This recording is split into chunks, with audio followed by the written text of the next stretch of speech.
Mayong adlaw, nakihiusa ang Balik Islam Council of Davao City kon BICDC sa pagpromotar o pag-advocate sa culture of security dinhi sa syudad sa Davao.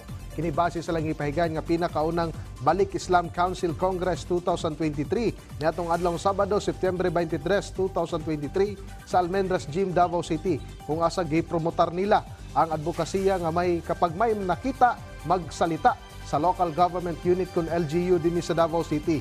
Sumala pa sa commander sa Task Force Davao nga si Colonel Darren Comia, kauban nila ang Balik Islam community kalabot sa anti-terrorism o counter-terrorism efforts sa pagtabang sa mga 11 tribes dinhi sa Davao City. Adunay kapin 5,000 ka mga miyembro ang maong komunidad kung asa sila dunay lahi nga relihiyon sa una ug karon nibalhin na sila sa Islam.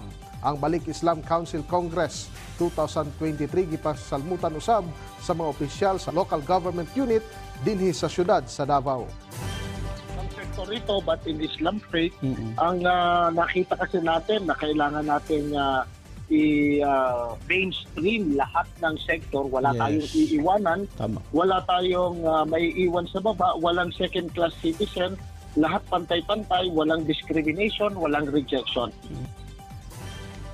Samtang gipasalamatan sa Bureau of Fisheries and Aquatic Resources kon BIFA Region 11 ang ilang mga nahimong katambayayong sa pag-atiman ug pagprotekta sa marine resources dinhi sa Rehiyon 11 atol sa gihimong closing ceremony sa 60th Fish Conservation Week natong Biyernes, September 22 ning tuiga nga gipahigayon diha silang opisina.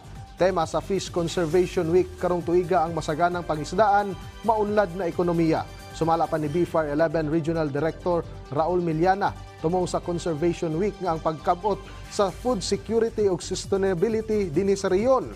Ang Fish Conservation Week subay sa pagpatuman sa Presidential Proclamation number 176 mandated in the Fisheries Code of the Philippines Republic Act 8550 of 1998. Gisugdan kini niadtong Setyembre ug natapos niadtong Setyembre 22, 2023. Today is another meaningful day where we encourage even more effort to sustain our movement toward a better condition of our resources. We recognize and thank you all for the dedication and hard work.